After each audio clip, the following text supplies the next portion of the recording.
US President Donald Trump is revealing new tariff rates for a wide range of countries to be introduced from August 1. Countries like Japan and South Korea will be hit with tariffs of 25% on all US-bound exports, while Australia's 10% rate is expected to remain. Political reporter Tom Lowry joins me now. Tom, talk us through these tariff announcements. Yeah, plenty of trade officials the world over have been refreshing Donald Trump's Truth Social account this morning to see if their country is among those having this new deal put before them, I suppose. These letters from the US president published online outlining what sort of tariff rate they're going to face from August 1. This is a continuation of the so-called Liberation Day tariffs the US president announced back in April in a ceremony in the Rose Garden alongside a cardboard cutout with a placard with tariff rates placed on them. Those quite significant tariffs in many cases were paused for 90 days to, in theory, allow the US to negotiate new trade deals with a number of the countries affected. That pause is due to expire this week, but the US has continued that pause until August 1, but is now going through seemingly country by country, outlining the tariff rate that will apply to that country from that August 1 date. Japan and South Korea, you mentioned, are among those to have these letters published this morning. They're both going to face 25% tariff rates from that day. Other much smaller countries have also been announced. Myanmar, Kazakhstan, which have relatively small trading relationships with the US, also on that list.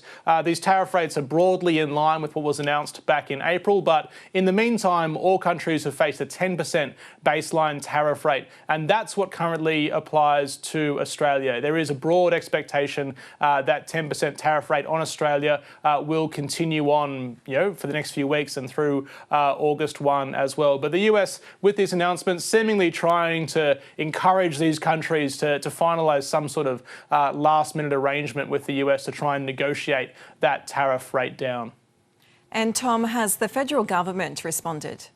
Yeah, so from the Australian perspective, this is interesting to watch. The government's been certainly acutely aware of that 90-day deadline looming this week and keen to see what the US was going to do about these tariff arrangements. Australia has been on that 10% baseline tariff since that early April announcement. The government's taken two approaches to this, really. One, it's responded quite angrily, really, suggesting that Australia does have a free trade agreement in place with the United States. It was described as not the act of a friend when this tariff was first introduced. The government says that the tariff rate on Australia should, in all rights, be zero because there are, very few barriers to Australian trade entering the US or US trade entering Australia. But this tariff rate has been placed there regardless. The other argument it's been making is that this 10% tariff does provide Australia with something of a comparative advantage because many other countries are expected to face much higher tariffs. And in that circumstance, Australia does have something of an advantage there. But the Prime Minister has been suggesting Australia will continue to argue to have this tariff removed entirely. Here's a bit of what he had to say on this issue earlier this morning.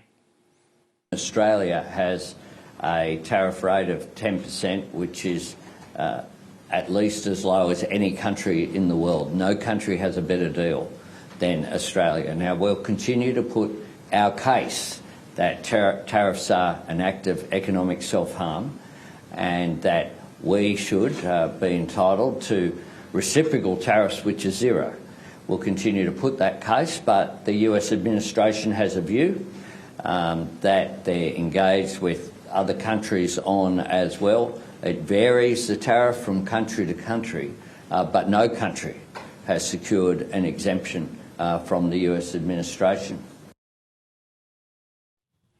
Now, there is a broad expectation within the federal government that this 10% tariff won't be able to be removed simply because no other country has managed to do so. But the opposition has been arguing that this makes a sit-down meeting between the Prime Minister and Donald Trump all the more important. That meeting hasn't taken place. The two have never met face-to-face, but the opposition argues that is the forum in which the Prime Minister should be arguing to have that tariff removed.